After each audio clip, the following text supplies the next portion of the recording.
As a family, we were sure Mum had dementia with her increased memory problems. Because of her hearing loss, she put everything down to not hearing things. It's not my memory, she'd say. She didn't want a diagnosis. She did not want that diagnosis. But we knew what was important to her, and so we kept her active and involved in all those things that she loved, adapting how she did things or accessed things along the way. We knew her family was always her priority.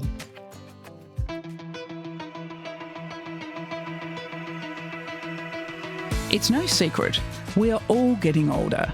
So how can we age well? What happens if you or a loved one is diagnosed with dementia? In this episode, we're going to be talking with one of Australia's leading dementia experts to explore if dementia is even preventable and how research can help improve our lives. Welcome to Help I'm Aging, a podcast from the National Centre for Healthy Ageing, Australia's leading healthy ageing research centre, tackling the big questions we face as we get older. I'm Tracy Parish, and together with my co-host, Dr. Taya Collyer. Hi, Tracy. Hi, Taya. We'll be talking with visionary researchers and people with living experience. We'll be sharing real stories, real evidence, real insights with you. We'll discover new ways of thinking and find out how data and science can help you have a healthier future. With Australia's population rapidly ageing, the time has never been more pressing to shine a light on what's possible when we combine research, healthcare and living experience.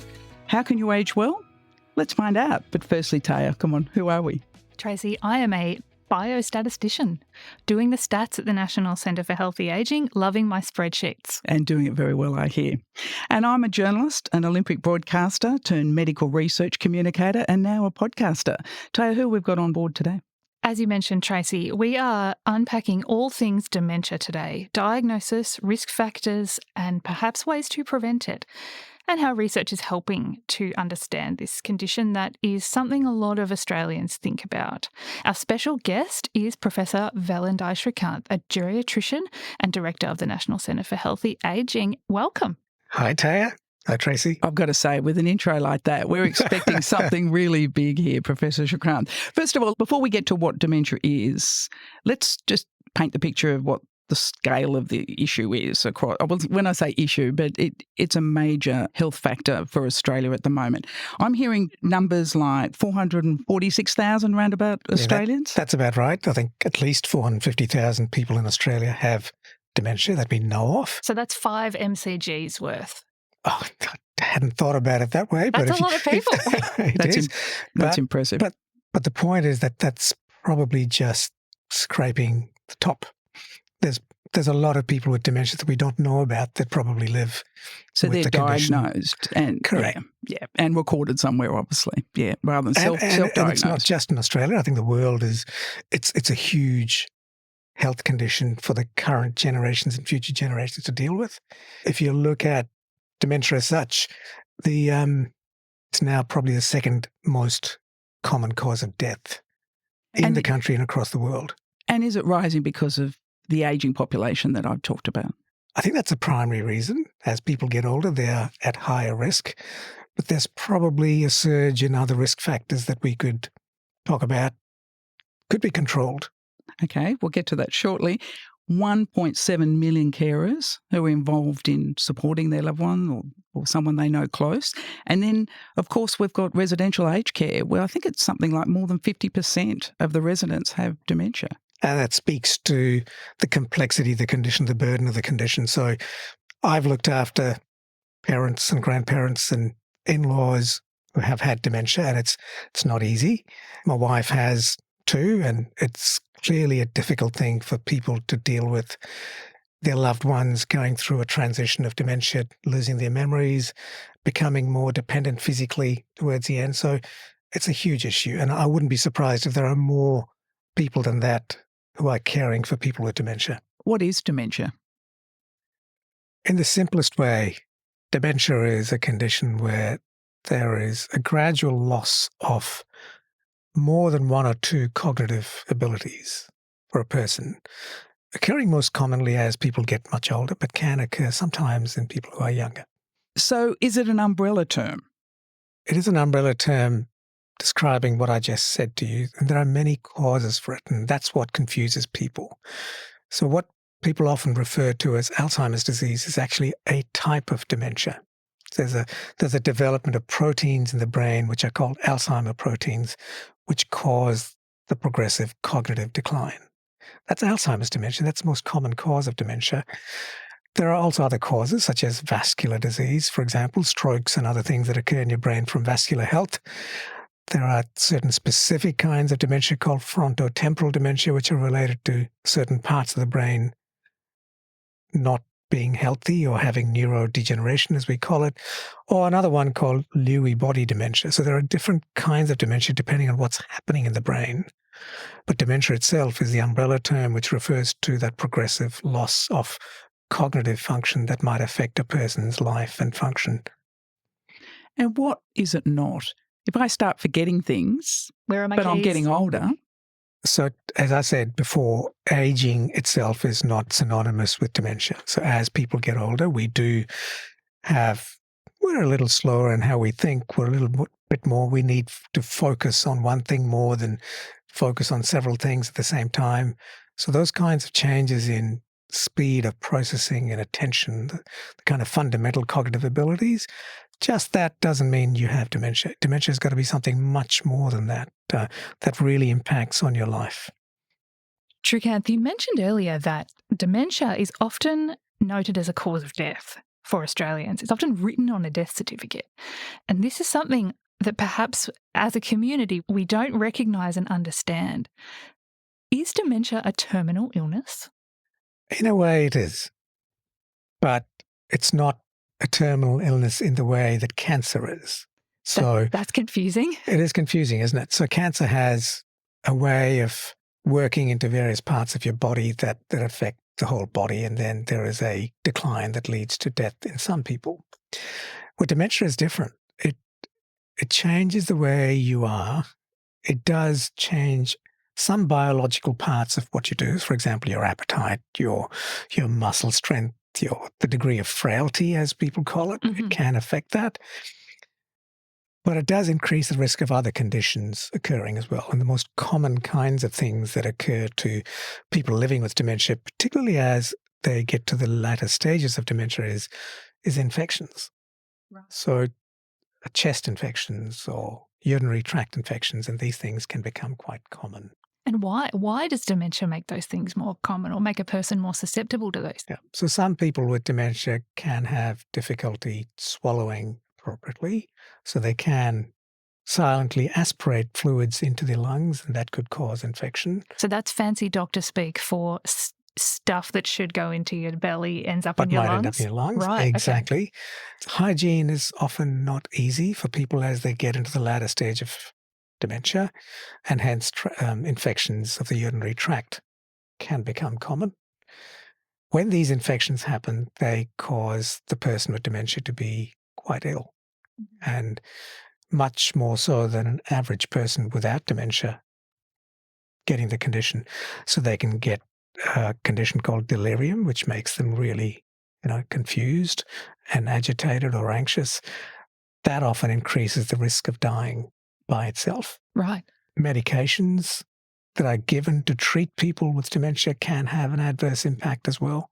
For example, if a person has delirium, some of them get medications called psychotropic medications to calm them down. Mm-hmm. They could have the adverse sort of impact of causing sedation sometimes if not used appropriately, and that can lead to complications like chest infections and dying. So what I'm saying is that people with dementia can develop other conditions which are more proximal to their dying than dementia itself. But because they have dementia, these conditions occur more frequently. So yes, so dementia does lead to dying as you get to the latter part of the condition. I realise, you've been talking here about the later stages or the most severe stages. What are the stages? What is the journey from your office in the clinic to the events you've just described? Yeah. So when a general practitioner or a person like me sees people in the clinic, they're usually coming into the clinic, they're walking, they can do certain things for themselves like usual, and they have some mild impairments of their cognitive ability, and that's the mild stage, if anything. At the next stage, people might have some more impairment of functions, so their daily functions such as dressing, showering, feeding themselves, or doing their finances, things like that can change, and that puts them up at a different stage.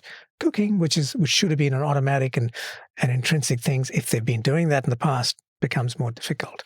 But towards the latter or severe stages of dementia, there is much more dependency for these kind of functions. And towards the very end, people might get less mobile, more chair-bound, or sometimes bed-bound. So that's a severe stage of dementia. Okay, let's talk now about diagnosis. How are Australians diagnosed with dementia? Where and by whom? I think people can receive a diagnosis in many settings. Primary care, general practitioners can make that diagnosis if it's quite obvious. Is that new? I don't think it's new. It's been happening over a long time, but most often when people come with early symptoms and GPs are not quite sure of what the diagnosis is, that's when they refer to specialists. Now, specialists could be in the private system, could be in the public system, could be a range of kind of specialists, geriatricians, neurologists, some psychiatrists who also work in the field.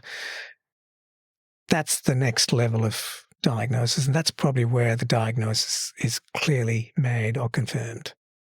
When you've told someone that they have dementia, it's an emotional response, I'm sure, but what's it like for them, but also for you? It's taken many years for me to get to a point when I'm comfortable with speaking about it with a patient who's come to me for help.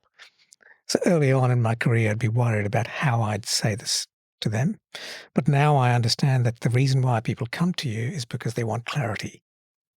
Right. So being honest about the diagnosis is important, but also saying it in a way that doesn't talk about the difficulties or the deficits or the impairments, but saying that this is a condition that you've got and this is the reason why we think that's the condition, and showing them the tests, sometimes even showing them the scans that give us that additional piece of information, makes it real for them versus just telling them you've got this condition. I've heard you talk about making sure that people leave your clinic with a sense of hope. Yes. And so the next step is to, when I speak to them, I say, well, now that we've given you a diagnosis, there are things that we can do to help you work through this and also live a life that's strong and fruitful. And that could be through a number of things. It could be through medications. It could be through supportive care networks that we set around them, give them access to the things that we talked about, such as rehabilitation if they need it, groups that they need it, information. The more you arm a person with information about these things, the better they're going to be. And how do people respond? I imagine that there's not one cookie cutter response to the news that. No, but you'd be surprised as to how many people actually take it really well. Some people do become quite emotional. Families become more emotional sometimes because it's their loved one. But each person is individual. You've got to know. What I do is I tend to stay with it and let it happen at the time. And when they walk out, what I want them to have is trust in what I've done for them and what we're going to be able to do to help them. Tell us how hard that was for you, knowing the backstory, if that makes sense, of medical expertise that you've got, and yet having to talk to your in-laws or others who have got dementia. The first exposure that I had to direct family being involved was my grandmother. So she'd looked after me when I was doing my medical education, and she'd had a couple of strokes. And when I went back from overseas to see her, it was getting obvious that she was losing her memory, but she was still recognizing me. And the more I visited, the less she was able to. And she was like a mother to me during my early childhood and later on as well. So it's quite a difficult thing to see that. But at the same time, my medical knowledge helped me to rationalize, to try and find out how help could be provided. And when my mother-in-law developed dementia, my wife and I could see that happening. My job was to provide them with the expertise, the knowledge, who to connect with, who are the health professionals that they could reach out to, what kind of supports they could get. I think a lot of Australians finding themselves in that situation don't know what to do or how to help. But you obviously are in a unique position there. A very lucky position. Yeah. Not everyone has that that luck and the ability or the potential to know what to do. Yeah, and keep yourself busy, so to speak. And I think your experience there, and thanks for sharing that with us, it reminds us that dementia is not like other medical conditions. It's not just a biological process. It changes who people are. And the experience of a relative or a family member often is that dementia takes a person away from us. Absolutely. It's not like a heart attack, is it? It's not like a blood vessel gets blocked up and you know what's happening and you can fix it. This happens over a long period of time. There is biology associated with it and what happens in the brain. But over a period of time, little things happen, and it's not just one point in time that everything changes. And that change in personality that you see in people, that really defines the condition. It's a syndrome. And it's so tough if you turn up at a residential aged care home like I had to with my own mother, and they don't really know who you are. And then at other times she did. It came in and out, if that made sense. It doesn't change the person at the core. I think it makes them look different to you maybe, but I do believe that people with dementia still have their self within them. And in windows of time, that comes out when you're with them. My wife used to sit with my mother-in-law in the nursing home where she was towards the end and feed her and talk to her and joke with her. And occasionally she'd come out with a smile and you knew she had it. So that's always there. That's the hopeful part of. And often they remember the past, their childhood or the early days, not necessarily most recently. Is that part of what happens in the brain? So the kind of structures in the brain that are affected are more to do with how you take in new memories and store them and be able to bring them out. So the older memories are well stored, well filed away, if you can put it that way, and they know how to access it. It's an automatic thing. Towards the end, that might start to go, but generally speaking, those memories are there, which provides that emotional connection that you can have with your loved one. When you're having a family function and you've got a loved one who's coming along who has dementia, could be early dementia, could be late dementia, what are your tips for the families to be able to make that a really positive experience for them and for you? Because often people will say, don't you remember this or don't you remember that? Well, they don't. Yeah, absolutely. It's not an uncommon situation, not just in settings where family are getting together, but just on one-on-one when a relative is talking to the person living with dementia. During our lives, we grow up with those kind of conversations in our heads, right? So we say, well, I've told you that. Don't you remember? I said that before. And that kind of conversation, if it carries on with a person who's living with dementia, it might have an adverse impact on their self-esteem, on their ability to include themselves. They might want not to be part of a conversation. Their confidence, right? Their confidence goes down. So I think it's important for us to be aware of that and for family members to mindfully make that change from those kind of conversations. If a person repeats themselves, then that's the case. Go with it and respond as you would as if they've said it to you for the first time. And in a group setting like that, sometimes it's handy to have one of the rellos go and sit one-on-one with them rather than expect them to follow a conversation on a large Christmas table, Absolutely. for example. The one-on-one, face-to-face, engaging with them, giving them that connection is so important. And I think that does happen. It just needs to happen a hell of a lot more and not just have a person sitting in the corner there or in a seat when everyone else is talking the normal talk. You often talk about hope. And so I think let's give some people some hope here. How can we tackle prevention of dementia? Is it possible in our own minds? It's entirely possible. There's a wide body of evidence that's coming up now that suggests that you can do several things that can delay or prevent the risk of dementia occurring in yourself. If you refer to the Lancet Commission, which has put out a new set of risk factors that people could attend to, there are about 14 modifiable factors that you can attend to. They've got some cool figures, listeners, and we're going to put a link to those in the show notes. Check them out. So things like your health, blood pressure, diabetes, how physically active you could be, things like your hearing and your sight. Those are newer things which have been recognised to say if you do try and modify them, there's a potential for that to impact on your risk of dementia. And over what time horizon are we talking here? Like when is the time? Yeah, so this is a really interesting thing which I still haven't quite worked out, but I do think it happens through the lifespan. Mm-hmm. There are little exposures, as I call them, to these risk factors that occur through a person's life, which can impact on how the brain is, the structure of the brain, the resilience of the brain.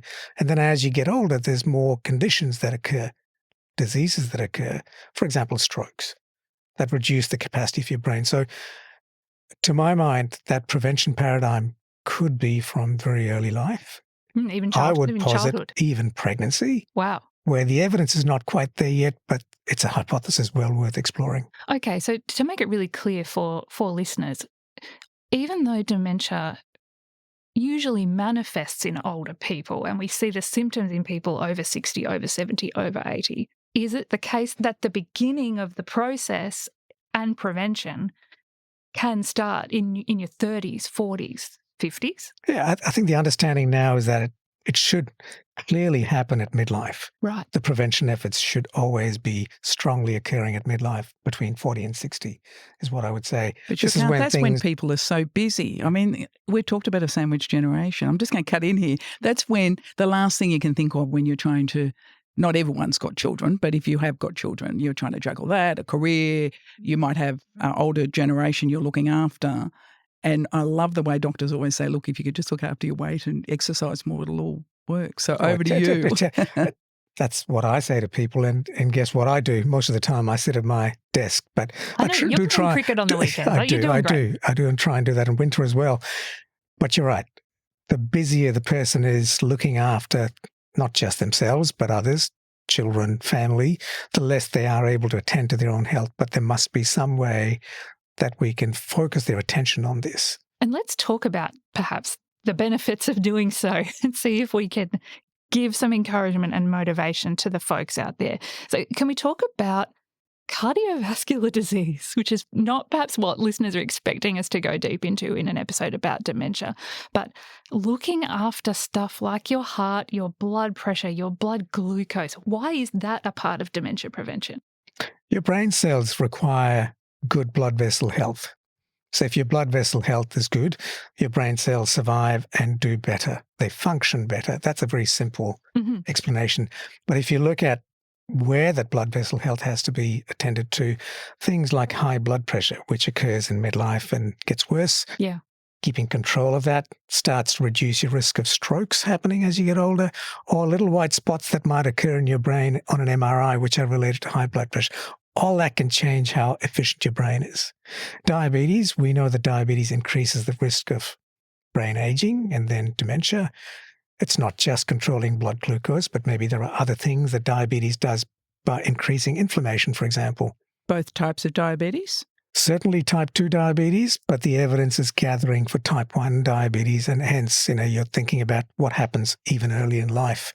Other things like cardiovascular health, so you're talking about heart attacks, preventing rhythm problems in the heart. These are all proximal, as I say, technical term, but the kind of conditions that might occur earlier in life as you get further in life and you haven't treated them well can cause risk to the brain. If someone has a heart attack or a stroke, do doctors look at brain health? They're much more beginning to. So, for example, there's a huge movement that occurred about 10 or 15 years ago across the globe looking at connecting the heart and the brain in research and clinical fields. That's what I do in my clinics. I do look at their cardiovascular health and try and optimize people's conditions as best as I can. Okay, so look after your heart, look after your brain.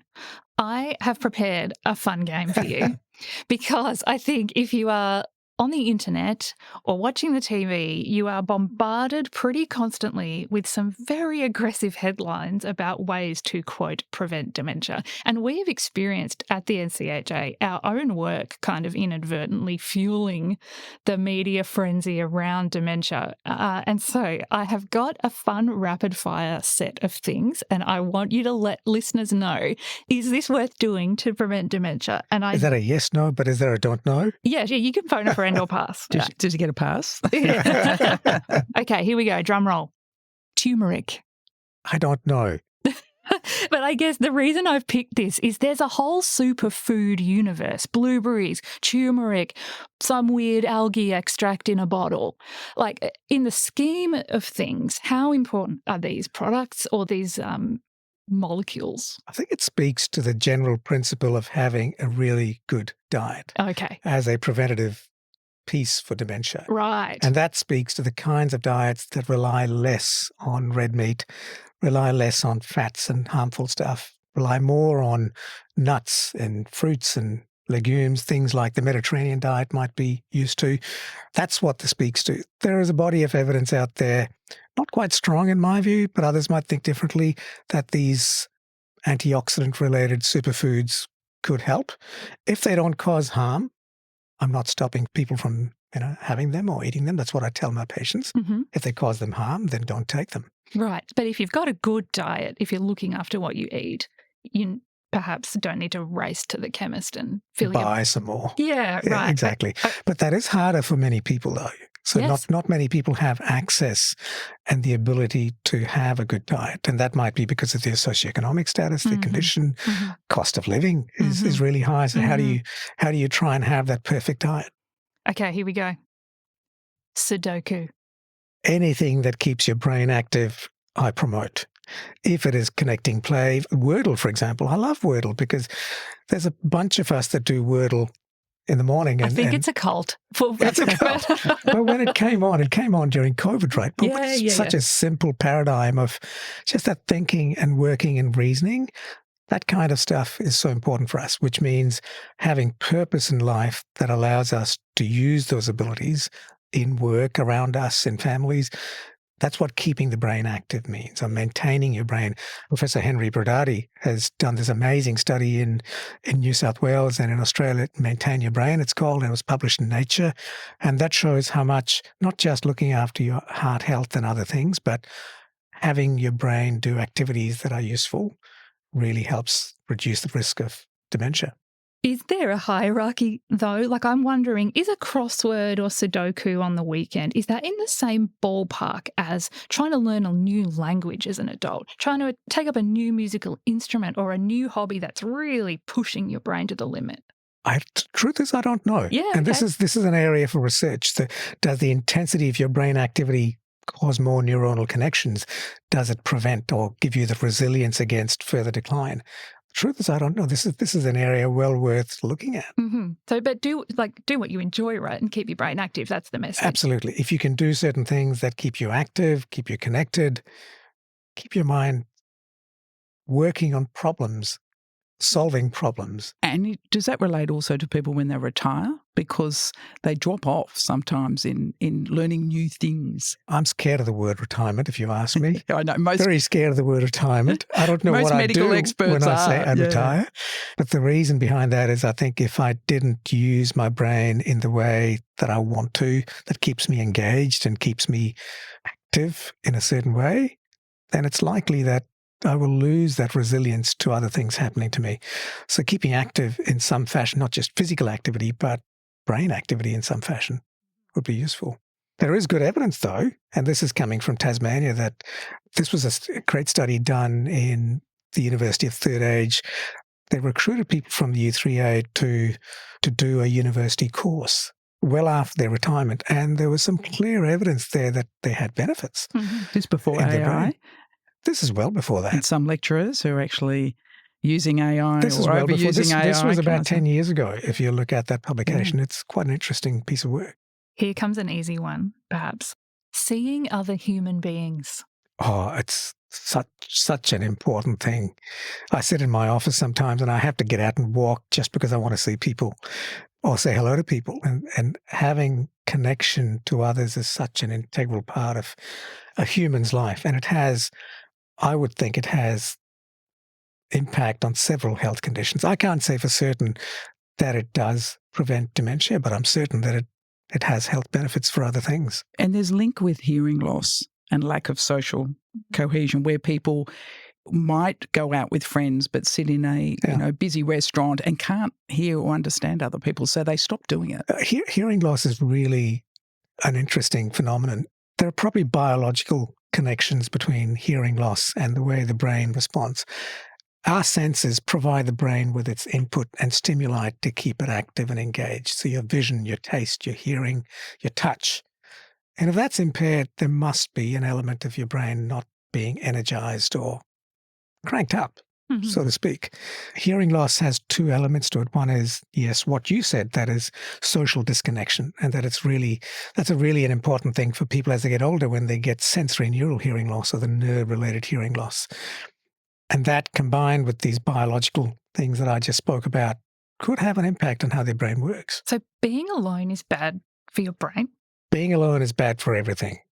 Being alone is, well, let me qualify that. Some people love being alone. Yeah. Some people like being by themselves. Some people would love to be alone for a while. And some people are healthy enough by being alone. But most people require social connection to live their life well. And that means, do they eat well? Do they look after their health well? Do they get out and walk with company and partners? And all these things have an impact on your health, your heart health, your blood vessel health, your diabetes. Chronic conditions are most often occurring in people who are by themselves and not looking after themselves and not having the ability to do that. So I love what you've just said there, because there are some activities that actually stack everything that we've discussed. Going out for a meal with a group of friends that is not a trashy meal, although even if it is, it's probably better than staying at home, right? Or taking a walk with a walking group, getting that social stimulation, getting the exercise.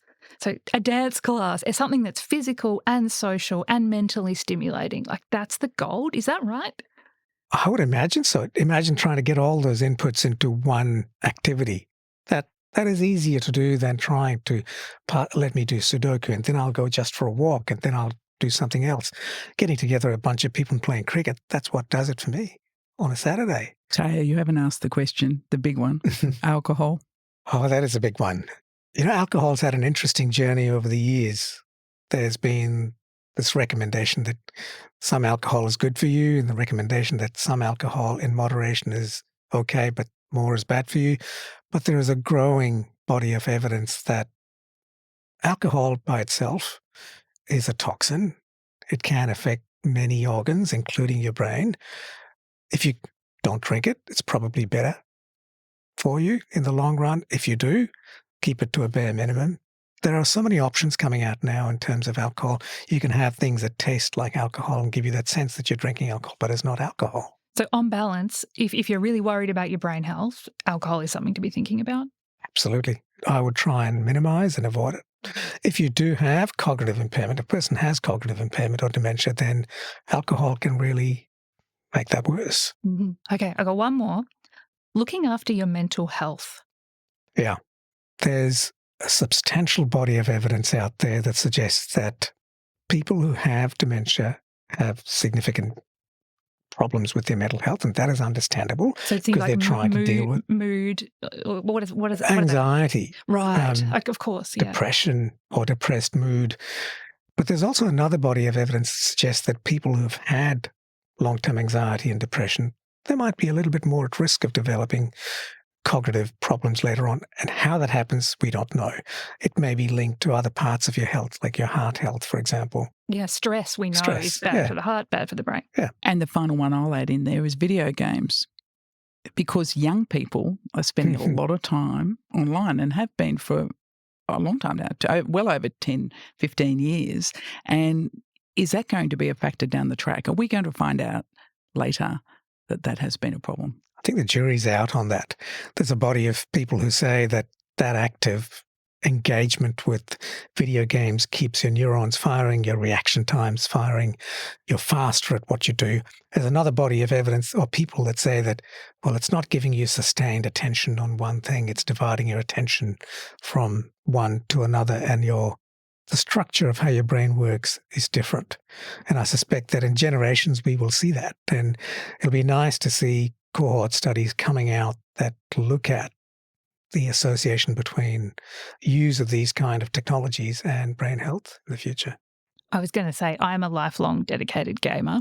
That's why I asked. And I suspect it's going to be like food. Like we can't say like does food cause dementia or prevent dementia. I think that as a massive nerd gamer, there are some games that are so challenging, and you can sit for literally at 100 hours, not an exaggeration, and work through a series of problems and have a blast. And there are other games that are like French fries for the brain, and I've got no doubt are rubbish. So I'm also watching this research really, really with a lot of interest. And anything in moderation, I think, Taya. Except alcohol. Except alcohol. and a crappy diet by the sound of it. So we've talked about a range of factors that there's maybe pretty good evidence are useful for preventing dementia. Can we prevent everyone's dementia? Obviously not. I think that's probably not the case. What we're trying to do is shift the dial for most people if we can. But there are people out there, right, who are active, eating well, looking after themselves, but unfortunately sometimes they do develop dementia, but I do think that these things that they do, their lifestyle activities that they take, might have delayed the onset of dementia by many years. So that's the paradigm to prevention of dementia. It's not just no dementia, but if you do get dementia, can you please push it out to as late as possible? Can we pivot now and hone in on the person? They've come into your clinic. You can pick straight away that there's some issues, or can you? How do you assess it?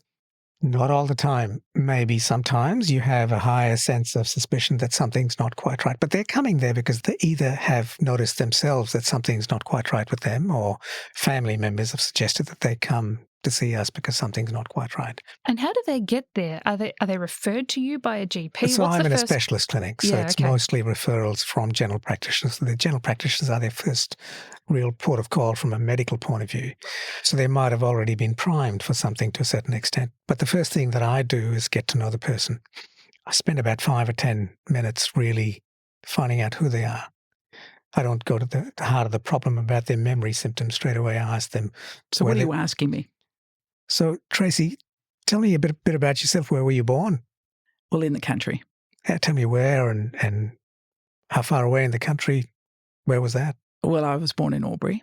So, it was a country town back then, but it's obviously not. It's a thriving metropolis now. With you were your mum, dad, who else? A lot of us, really. I was one of 5 children, middle child. So there were 7 of us, plus a grandmother in a 3-bedroom house.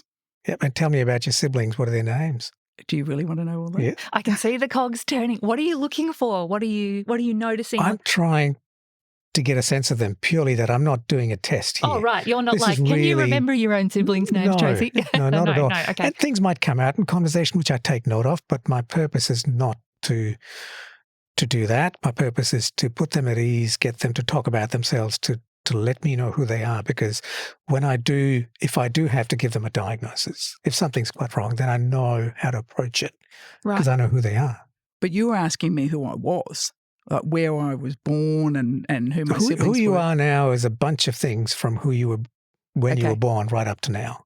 So I usually ask them about what they did as children, where they went to school, how they enjoyed school, what were their interests then, what they did as adults, what work did they do, when did they meet their partner, when did they have kids, where did they travel to, where did they move to, what kind of work, when they retired, what were they doing? The whole story. The whole story, and anything else that pops out during that. They might talk about grief, about losing someone. 5 or 10 minutes, it's a great investment of time. It's not a huge amount of time, but it tells me about the person.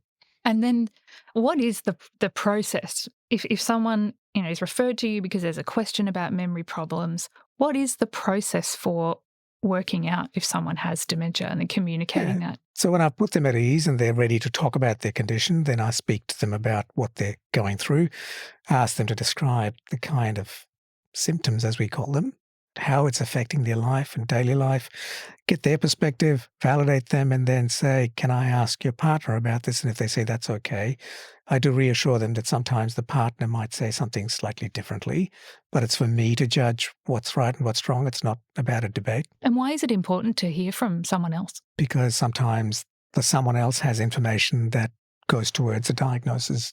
And people mask things, don't they? Not intentionally. They may not mask things or deny things themselves, but they're a bit worried about saying it. saying it out. Where they might say, I am really concerned about living at home because I can't work out how to put the jug on, or, these things, but I don't want to let my husband know because he doesn't want to go into residential aged care, and then it just all becomes a bit of a stress. A big worry for people is if I diagnose them with dementia, what's going to happen to them, right? Are they going to need to move into care straight away? And I say to them, that's not the case. They're going to worry about driving, and that's an important issue. Do they have to declare it? Declare what? Dementia, because driving? So the legislation from Austroads, and this is a clear piece of legislation, is that someone with dementia cannot have an unconditional license. They have to have a conditional license. So the process towards going towards a conditional license is what the next step is. Mm-hmm. Do they say, I don't want to drive anymore by themselves because they're worried about it and anxious about it? Do they say, I'd like to drive, but I'd like to know how? And that might mean a practical driving assessment with an expert, such as an occupational therapist or a driving assessor. They take them on the road and find out what their limits of driving might be. And then we might be able to say to them, you can drive, but these are the boundaries around which you should drive to be safe. And then review that and monitor that with time. It might come to the point that that driving assessment says to people, well, it's probably safe not to drive just for your own safety and others' safety. And see what happens. And that intersects with what we were talking about earlier, though, being alone, being isolated, and that's really tough. Driving is a huge part of a person's life, particularly in a country like Australia, right? Yeah. And it takes away your independence, takes away your self-worth, it takes away your ability to connect. So if we are going to say to a person, you cannot drive, then I have to think about what's the alternative. How do they get to places? How do we sort of work out the support systems and get them access to supports? Mm-hmm. We've got a little bit sidetracked here. It's a very important and useful discussion. But we're at the time of recording, we have a US president who has been speaking regularly about his own cognitive assessment. So once you have had these discussions, these sort of holistic and contextual discussions with a person and with those close to them, I'm assuming there's another layer of investigation in the room. And what does that look like? What's involved? Yeah. So after the history, as we call it, recounting of the person and their partner about their symptoms, and I sort of then apply a few what I call screening, brief cognitive tests to get an understanding of where they are, we might progress to asking for more detailed assessment of their cognitive status through what's called a neuropsychology assessment. There may be brain scans. And what's going on in a neuropsychology assessment? So you sit with an expert who's trained to understand how a person's brain works, right? You sit with them, and for an hour or two, depending on their ability to attend to it and tolerate it, they go through a number of tasks, which could be either written or verbal tasks. Right, so this is a separate appointment? A separate appointment, correct. And not everyone gets it, but in case we need to confirm our thinking or disprove our thinking, so to speak. And a part of their memory recall, like, 5 vegetables and you give them to them in a certain order and they've got to remember it again?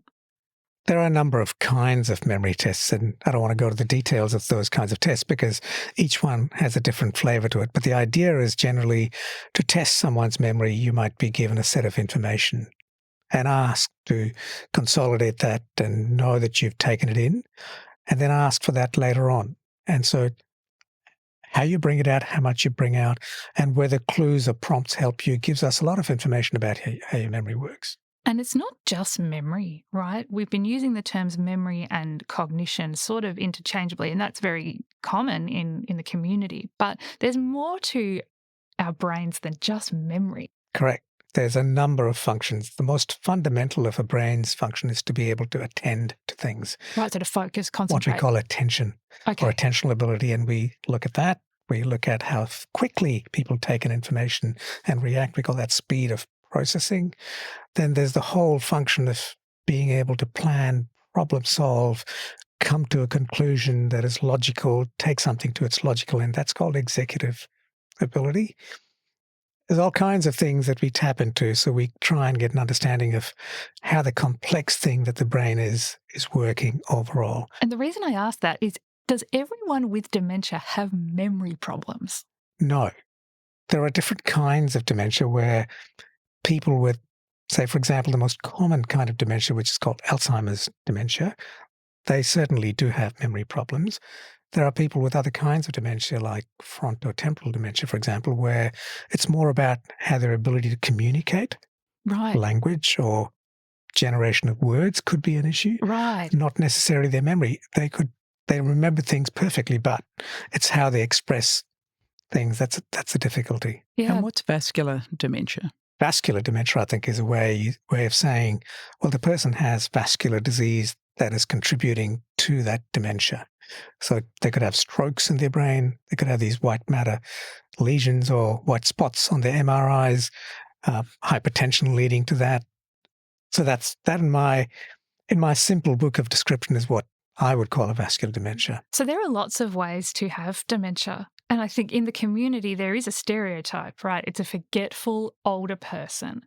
But from what you've just said, it's a bit more complicated than that. It's much more complicated than that. It's not just the older person who can get dementia. There are people in their younger ages, in their 30s, 40s and 50s who can also get dementia. Wow. And they might have different kinds of presentations, not just the way we think an older person commonly presents with. We talk about having people age well, live well.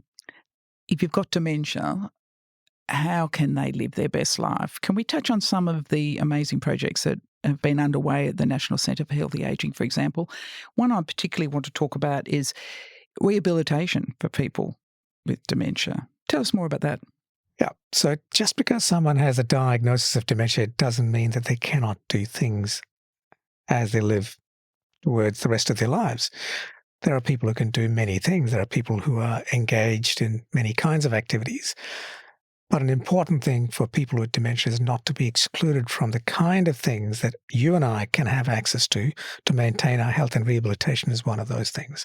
There is a stigma associated with people with dementia, and we've tried to eliminate that stigma through a project conducted by one of our very senior and fantastic researchers, Michelle Calisea, who conducted this project called the Include Project. And that means including people in that framework of, if they need physical rehabilitation, if they need other kinds of therapy, they should be given access to it. How do you get people to understand that access can be given? And that's come up with a fantastic set of training resources, which now Dementia Training Australia have taken up and are promoting and educating health professionals about. So you're talking about a stigma within healthcare. Yeah. There are many kinds of stigma, and stigma commonly exists within healthcare. The most common stigma is that of ageism in itself. Yeah. And the stigma of ageism is much more pronounced in a person with dementia or cognitive difficulties. Right. So healthcare professionals might be making assumptions about people living with dementia that are negatively impacting their health. Yeah. They might see a label or a term or something in the medical record that says dementia or cognitive impairment. And because they're a bit ignorant about what can happen and what the variety of ways that people can live with dementia, they lock themselves away. They say, we won't offer them that. Mm-hmm. And we know in the research space, people living with dementia are routinely excluded from research. Yes, that is a significant issue. Thanks for pointing that out. I wish you could see that. I wish you could see the sad face, listeners. And how are we going to fix that, guys? We'll take significant steps to include them, because you can still examine your studies or research hypotheses by including different kinds of people, whether that be people with dementia, whether that be people with complex medical conditions, whether that's based on gender or sex as well. That's often a common sort of exclusion. And that gives us much richer information in our research projects. And I think that's something which the research field is gravitating to much more strongly, particularly in the last 5 to 10 years. We could talk about this for 100 years, but Tracy did bring up the important topic of living with dementia and living well. So as a clinician who's working directly with patients and their families, what kinds of things are you recommending or hoping to see? You know, what I really love to see is for the families to understand that the person is still there just because they have a diagnosis of dementia. They haven't changed as a person. Mm-hmm. So to try and keep them included in all the kind of activities that a family would have, that would be a really important thing for them to do. Right. So some people might think, okay, now this diagnosis has been made, and so we are going to stop the following. And what you're saying is, don't do that? Don't do that. Yeah. Okay. But there are things that health professionals can do to try and minimize problems that occur with things like medications For example, there are certain medications that people with dementia might not like. Right. It might be harmful to them. So there's an element of saying, yes, include them in many things like rehabilitation, like activities with family. But from my point of view, I'll be saying, well, how do I ensure that what they're on doesn't cause them harm to keep them well? And what about families advocating within the hospital system? Because they will interact with the hospital system at some point. Particularly in the last 5 years of life, there's a huge interaction with the hospital system for people with dementia, and families struggle with that. Hospitals don't know really, even now, how best to care for people with dementia. People with dementia come in with various kinds of issues like infections. They can be delirious or confused. And recognizing that as a manifestation of an underlying condition such as dementia is such an important thing. That leads to many things, right? So you then know how best to try and make sure the person is calm by speaking with the family and understanding them. There's a project that one of our researchers has done, and that is to develop something akin to a go bag. So when you're pregnant and ready to go to hospital, you have a go bag which tells the... If you're organised. If you're organised, when you go to hospital, that tells the nurses and the people what you need and what you have. Similarly, what Chris Moran, one of our researchers, has done Guest on the pod. Right, has he? That's great. But what he's done is created a passport, as you might call it, that describes the person, their needs, their preferences, what kind of things they would like the hospital staff to know about them that makes their care better. That was a great project, but it was a pilot project, wasn't it, within the National Centre for Healthy Ageing? And I think Chris did mention they need more money. Absolutely. And imagine if you scale that. Imagine if you implement that across hospital systems, and that enables a whole bunch of people coming into hospital have a much, much better experience. That's a huge advantage to the health system. But that's something that families could do for themselves. Like, a list of medications, for example, just having a list, a written down list. And they often do. What are they the often things? try and do that. Some of them may not know how to do that, so this gives them the structure to be able to do that. So for But people it also- who are listening who are thinking like, oh, well, I've got a relative who's received a diagnosis, what can I put together to perhaps help? The first thing they need to do is be able to say confidently to the staff that are going to be looking after their relative, well, my relative has been diagnosed with this condition. You need to know that. Right. They are on these medications, and we have been told that these things are harmful to them. Right. They may get confused because they don't like being out of their home environment, but if they do, this is what might calm them. This is the kind of thing, for example, music of a certain kind, speaking to them in a certain language if they're from a different country or language background. The kind of things that make them a person is what needs to be expressed And is to this staff. something people could talk about with their GP? Okay, if I'm admitted to hospital, now I've been diagnosed with dementia, what kinds of things might be important to communicate? I do that in my clinic. So when I speak to people who I've diagnosed with dementia, I say, some things are really important for you. That is, you need to be able to understand that you might be at risk of other conditions like infections, etc. And when that happens, sometimes you might need to go to hospital. So have something with you, or your family have something with them that makes sure that the hospital staff know that you have this condition. Knowing that someone has dementia is the first step to further conversations and better care. And as we need to wrap up what has been a fascinating conversation, can you talk to people about how they shouldn't be scared? Is there, it's probably one of the biggest issues in the back of people's minds as they get older, anecdotally. Is there a way that you can reassure both the person listening or a loved one who is living with someone with dementia? Absolutely. I think we need to know that there are certain things, many things that we now know we can do to prevent the risk of dementia. We spoke about that before. Mm-hmm. But if you do need to have medical care, there's a really good set of settings in which medical care can be provided, specialists, GPs. There's much more knowledge about dementia in the community now than there used to be. And now with the kind of work that we're doing and others are doing, care for people with dementia is getting better as well. Having dementia doesn't mean you can't do things anymore. You need to have the ability to know. You need to know that you can actually, if supported well by your family and others, do things that you want to do. Travel, do other things that make you happy. So it's not just about the condition, it's about living a life, but having the systems around that support the person to live their best life. And I'm going to ask you one last question. In 20 or 50 years, will we have a cure for dementia? Is it possible?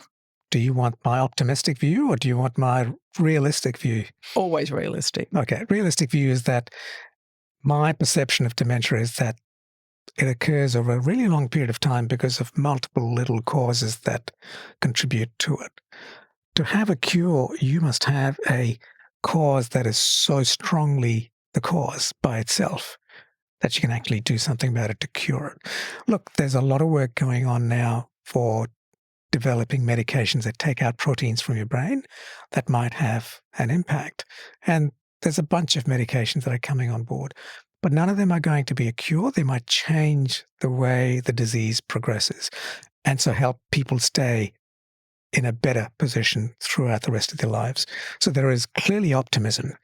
I don't think a cure is going to be possible, but certainly we might be able to prevent and modify the course of the condition over time. It's been absolutely fabulous. Thanks so much, Srikanth, for coming along and sharing your amazing insights. I'm glad you enjoyed it, Taya. I know we did. And we hope you did out there as well. Thanks for listening. You've been listening to Help I'm Aging, a podcast from the National Centre for Healthy Aging. We are proudly driving innovation and transforming health and care through research so we can all lead healthier lives as we age, especially those most vulnerable. If you want to know more, check out our website at ncha.org.au. If you like this episode, please tell your family, your friends, your colleagues, share it more widely. The more the merrier. The more people we can reach, the greater impact that the research can have in helping people age well. Across this series, we have shared real stories, real evidence, real insights about healthy ageing. Thanks for listening. And if you've missed an episode, tune in wherever you listen to your podcasts.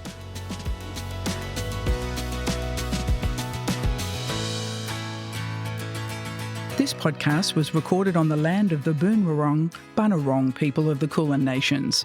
We pay our respects to elders past and present, and extend that respect to any Aboriginal and Torres Strait Islander people listening today.